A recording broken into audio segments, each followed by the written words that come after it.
The Hobbit by JRR Tolkien. Chapter 13.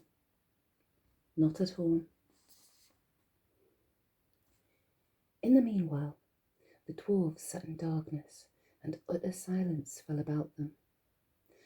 Little they ate, and little they spoke. They could not count the passing of time, and they scarcely dared to move, for the whisper of their voices echoed and rustled in the tunnel.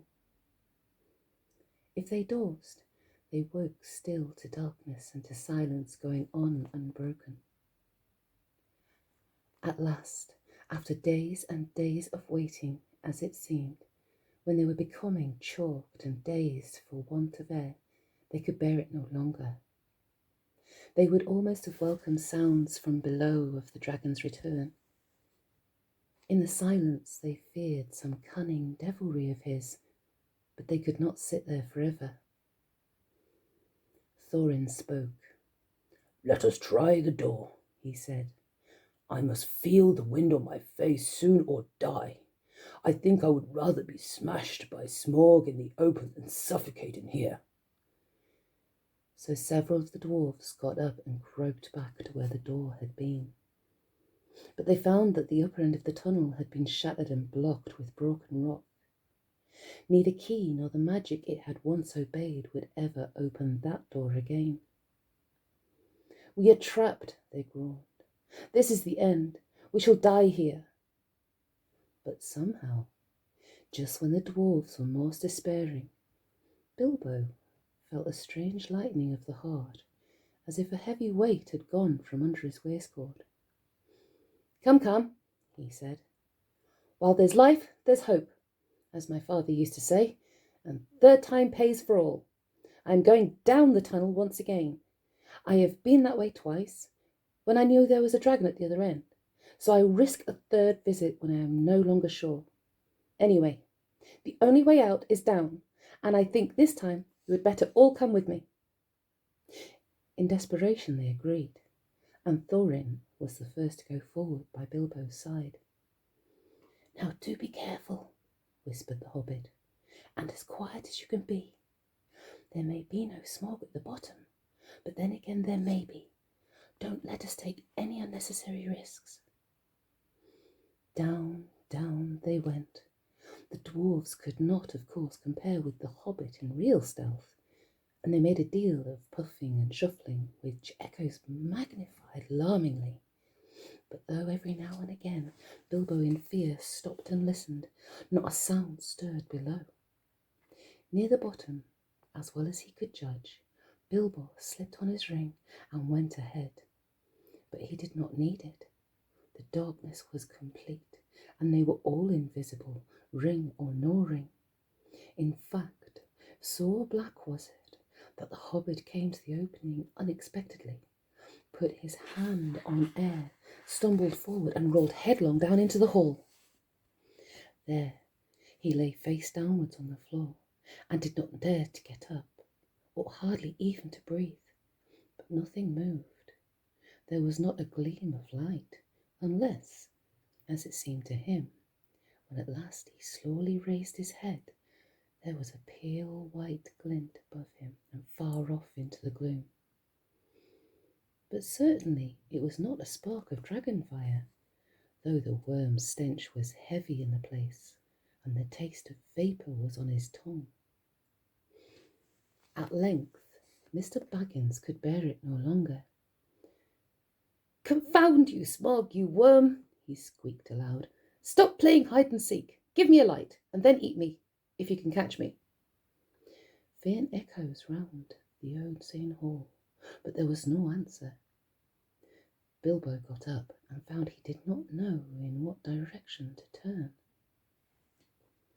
"Now I wonder what on earth Smog is playing at," he said. "He is not at home today, or tonight, or whatever it is, I do believe. If Oin and Gloin have not lost their tinder boxes, perhaps we can make a little light and have a look around before the luck turns." "Light!" he cried. "Can anybody make a light?" The dwarves, of course, were very alarmed when Bilbo fell forward down the step with a bump into the hall, and they sat huddled just where he left them at the end of the tunnel. "Shh, shh," they hissed when they heard his voice, and though that helped the hobbit to find out where they were, it was some time before he could get anything else out of them. But in the end, when Bilbo actually began to stamp on the floor and screamed out, "Light!" at the top of his shrill voice, Thorin gave way, and Oin and Gloin were sent back to their bundles at the top of the tunnel. After a while, a twinkling gleam showed them returning, Oin with a small pine torch alight in his hand, and Gloin with a bundle of others under his arm. Quickly, Bilbo trotted to the door and took the torch, but he could not persuade the dwarves to light the others or to come and join him yet. As Thorin carefully explained, Mr. Baggins was still officially their expert burglar and investigator. If he liked to risk a light, that was his affair. They would wait in the tunnel for his report, so they sat near the door and watched. They saw the little shape of the hobbit start across the floor holding his tiny light aloft. Every now and again, while he was still near enough, they caught a glint and a tinkle as he stumbled on some golden thing. The light grew smaller as he wandered away into the vast hall. Then it began to rise, dancing into the air. Bilbo was climbing the great mound of treasure. Soon he stood upon the top and still went on. Then they saw him halt and stoop for a moment, but they did not know the reason. It was the Arkenstone, the heart of the mountain. So Bilbo guessed from Thorin's description. But indeed there could not be two such gems, even in so marvellous a hoard, even in all the world. Ever as he climbed, the same white gleam had shone before him and drawn his feet toward it. Slowly it grew to a little globe of pallid light. Now as he came near, it was tinged with a flickering sparkle of many colours at the surface, reflected and splintered from the wavering light of his torch. At last he looked down upon it, and he caught his breath. The great jewel shone before his feet of its own inner light, and yet, cut and fashioned by the dwarfs, who had dug it from the heart of the mountain long ago, it took all light that fell upon it, and changed it into 10,000 sparks of white radiance, shot with glints of the rainbow. Suddenly, Bilbo's arm went towards it, drawn by its enchantment. His small hand would not close about it, for it was a large and heavy gem, but he lifted it, shut his eyes, and put it in his deepest pocket. "Now I'm a burglar indeed," thought he, "but I suppose I must tell the dwarves about it some time. They did say I could pick and choose my own share, and I think I would choose this if they took all the rest." All the same, he had an uncomfortable feeling that the picking and choosing had not really been meant to include this marvellous gem, and that trouble would yet come of it. Now he went on again. Down the other side of the great mound he climbed, and the spark of his torch vanished from the sight of the watching dwarfs. But soon they saw it far away in the distance again. Bilbo was crossing the floor of the hall. He went on until he came to the great doors at the further side, and there was a draught of air, and it refreshed him. But it almost puffed out his light. He peeped timidly through, and caught a glimpse of great passages and of the dim beginnings of a wide stairs going up into the gloom. And still there was no sight or sound of smoke. He was just about to turn and go back, when a black shape swooped at him and brushed his face. He squeaked and stared, stumbled backwards and fell. His torch dropped head downwards and went out. "Only a bat, I suppose, and hope," he said miserably. "But now what am I to do? Which is east, south, north, or west? Thorin, Balin, Oin, Gloin, Vili, Killy," he cried as loud as he could. It seemed a thin little noise in the wide blackness. "The light's gone out! Someone come and find me and help me!" For the moment his courage had failed altogether. Faintly the dwarfs heard his small cries, though the only word they could catch was "help." Now what on earth or under it has happened? Said Thorin. Certainly not the dragon, or he would not go on squeaking. They waited a moment or two, and still there were no dragon noises. No sound at all, in fact, but Bilbo's distant voice. Come, one of you, get another light or two, Thorin ordered. It seems we've got to go and help our burglar. It's about our turn to help, said Balin, and I am quite willing to go. Anyway, I expect it is safe for the moment. Gloin lit several more torches, and they all crept out, one by one, and went along the wall as hurriedly as they could. It was not long before they met Bilbo himself coming back towards them. His wits had quickly returned as soon as he saw the twinkle of their lights. "Only a bat and drop torch, nothing worse," he said in answer to their questions. Though they were much relieved, they were inclined to be grumpy at being frightened for nothing. But what they would have said if he had told them at that moment about the Arkenstone, I don't know. The mere fleeting glimpse of treasure which they had caught as they went along and rekindled all the fire of their dwarfish hearts. And when the heart of a dwarf, even the most respectable, is wakened by gold and by jewels, he grows suddenly bold, and he may become fierce. The dwarves indeed no longer needed any urging. All were now eager to explore the hall while they had the chance, and willing to believe that, for the present, Smaug was away from home. Each now gripped a lighted torch, and as they gazed first on one side and then on another, they forgot fear and even caution. They spoke aloud and cried out to one another as they lifted all treasures from the mound or from the wall and held them in the light, caressing and fingering them. Fili and Kili were almost in merry mood, and finding still hanging there many golden harps strung with silver, they took them and struck them, and being magical, and also untouched by the dragon, who had small interest in music, they were still in tune.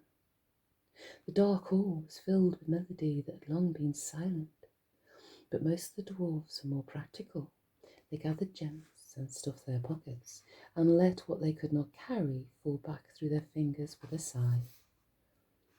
Thorin was not least among these, but always he searched from side to side for something which he could not find. It was the Arkenstone, but he spoke of it yet to no one. Now the dwarves took down mail and weapons from the walls and armed themselves. Royal indeed did Thorin look, clad in a coat of gold-plated rings, with a silver-crafted axe in a belt crusted with scarlet stones. "Mr. Baggins," he cried, "here is the first payment of your reward. Cast off your old coat and put on this." With that, he put on Bilbo a small coat of mail, wrought for some young elf prince long ago. It was of silver steel, which the elves called mithril, and with it went a belt of pearls and crystals. A light helm of figured leather strengthened beneath with hoops of steel and studded about the brim with white gems was set upon the hobbit's head. "I feel magnificent," he thought, "but I expect I look rather absurd. How they would laugh on the hill at home. Still, I wish there were a looking-glass handy." All the same, Mr. Baggins kept his head more clear of the bewitchment of the hoard than the dwarves did. Long before the dwarves were tired of examining the treasures, he became weary of it and sat down on the floor, and he began to wonder nervously at what the end of it all would be. "I would give a good many of these precious goblets," he thought, "for a drink of something cheering out of one of Bjorn's wooden bowls. Thorin!" he cried aloud. "What next? We are armed, but what good has any armour ever been before against Smaug the Dreadful? This treasure is not yet won back. We are not looking for gold yet, but for a way of escape, and we have tempted luck for far too long." "You speak the truth," answered Thorin, recovering his wits. "Let us go. I will guide you. Not in 1,000 years should I forget the ways of this place." Then he hailed the others, and they gathered together, and holding their torches above their heads, They passed through the gaping doors, not without many a backward glance of longing. Their glittering meal they had covered again with their old cloaks and their bright helms with their tattered hoods, and one by one they walked behind Thorin, a line of little lights in the darkness that halted often, listening in fear once more for any rumour of the dragon's coming. Though all the old adornments were long mouldered or destroyed, and though all was befouled and blasted with the comings and goings of the monster, Thorin knew every passage and every turn. They climbed long stairs and turned and went down wide echoing ways, and turned again and climbed yet more stairs and yet more stairs again. These were smooth, cut out of the living rock, broad and fair, and up the dwarfs went, and they met no sign of any living thing, only furtive shadows that fled from the approach of their torches fluttering in the draughts. The steps were not made all the same for hobbit legs, and Bilbo just was feeling that he could go on no longer, when suddenly the roof sprang high and far beyond the reach of their torchlight. A white glimmer could be seen coming through some opening far above, and the air smelt sweeter. Before them light came dimly through the great doors that hung twisted on their hinges and half burned. "This is the great chamber of thrall," said Thorin, "the hall of feasting and of council. Not far off now is the front gate." They passed through the ruined chamber. Tables were rotting there, chairs and benches were lying there overturned, charred and decaying. Skulls and bones were upon the floor among flagons and bowls and broken drinking horns and dust. As they came through yet more doors at the further end, a sound of water fell upon their ears, and the grey light grew suddenly more full. "There is the birth of the running river," said Thorin. "From here it hastens to the gate. Let us follow it." Out of a dark opening in a wall of rock there issued a boiling water, and it flowed swirling in a narrow channel, carved and made straight and deep by the cunning of ancient hands. Beside it ran a stone-paved road, wide enough for many a man abreast. Swiftly along this they ran, and round a wide sweeping turn, and behold, before them stood the broad light of day. In front there rose a tall arch, still showing the fragments of old carven work within, worn and splintered and blackened though it was. A misty sun sent its pale light between the arms of the mountain, and beams of gold fell on the pavement at the threshold. A whirl of bats, frightened from slumber by their smoking torches, flurried over them. They sprang forward, their feet slithering on stones rubbed smooth and slimed by the passing of the dragon. Now before them the water fell noisily outward and foamed down towards the valley. They flung their pale torches to the ground and stood gazing out with dazzled eyes. They were come to the front gate and were looking out upon Dale. "Well," said Bilbo, "I never expected to be looking out of this door, and I never expected to be so pleased to see the sun again, and to feel the wind on my face. But oh, this wind is cold." It was. A bitter easterly breeze blew with a threat of oncoming winter. It swirled over and round the arms of the mountain into the valley and sighed among the rocks. After their long time in the stewing depths of the dragon-haunted caverns, they shivered in the sun. Suddenly Bilbo realised that he was not only tired, but also very hungry indeed. "It seems to be late morning," he said, "and so I suppose it is more or less breakfast time, if there is any breakfast to have. But I don't feel that Smaug's front doorstep is the safest place for a meal. Do let's go somewhere where we can sit quiet for a bit." "Quite right," said Balin, "and I think I know which way we should go. We ought to make for the old lookout post at the southwest corner of the mountain." "How far is that?" asked the hobbit. 5 hours' march, I should think. It will be rough going, The road from the gate along the left edge of the stream seems all broken up. But look down there. The river loops suddenly east across Dale in front of the ruined town. At that point, there was once a bridge, leading to steep stairs that climbed up the right bank, and so to a road running towards Ravenhill. There is, or was, a path that left the road and climbed up to the post. A hard climb, too, even if the old steps are still there. Dear me, grumbled the Hobbit. More walking and more climbing without breakfast. I wonder how many breakfasts and other meals we've missed inside that nasty, clockless, timeless hole. As a matter of fact, 2 nights and the day between had gone by, and not altogether without food, since the dragon smashed the magic door. But Bilbo had quite lost count, and it might have been 1 night or a week of nights for all he could tell.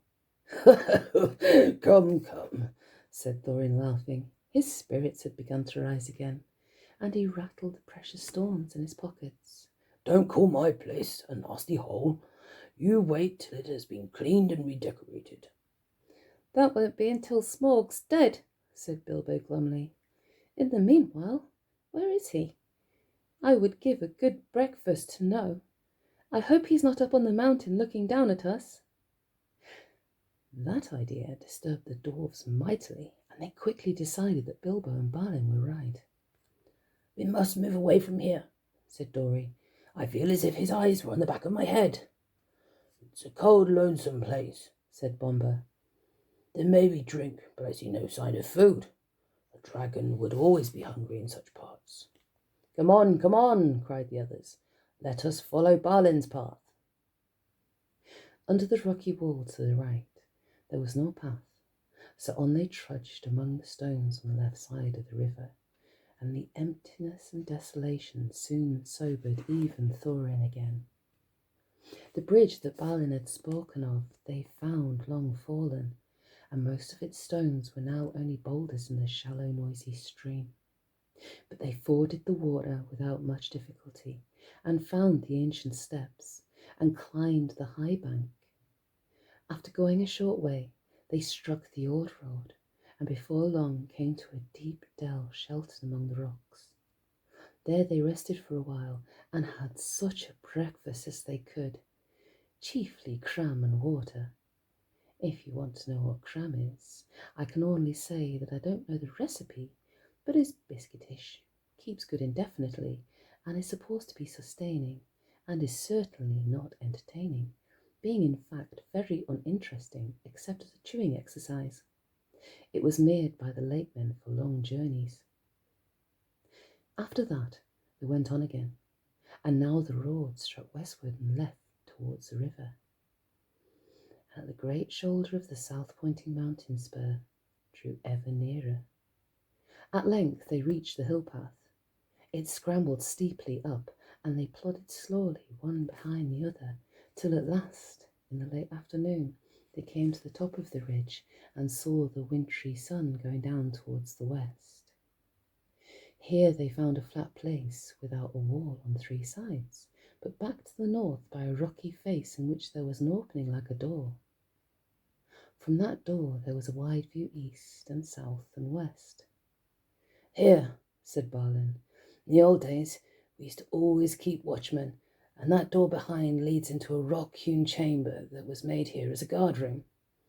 There were several places like it around the mountain, but there seemed small need for watching in the days of our prosperity, and the guards were made over-comfortable perhaps. Otherwise, we might have had longer warning of the coming of the dragon, and things might have been different. Still, here we can now lie hid and sheltered for a while, and can see much without being seen. Not much use if we had been seen coming here, said Dori, who was always looking up towards the mountain's peak, as if he expected to see Smaug perched there like a bird on a steeple. We must take our chance of that, said Thorin. We can go no further today. Here, here, cried Bilbo, and flung himself on the ground. In the rock chamber there would have been room for 100, and there was a small chamber further in, more removed from the cold outside. It was quite deserted. Not even wild animals seemed to have used it in all the days of Smaug's dominion. Here they laid their burdens, and some threw themselves down at once and slept, but the others sat near the outer door and discussed their plans. In all their talk they came perpetually back to one thing. Where was Smaug? They looked west, and there was nothing, and east there was nothing, and in the south there was no sign of the dragon. But there was a gathering of very many birds. At that they gazed and wondered, but they were no nearer understanding it when the first cold stars came out.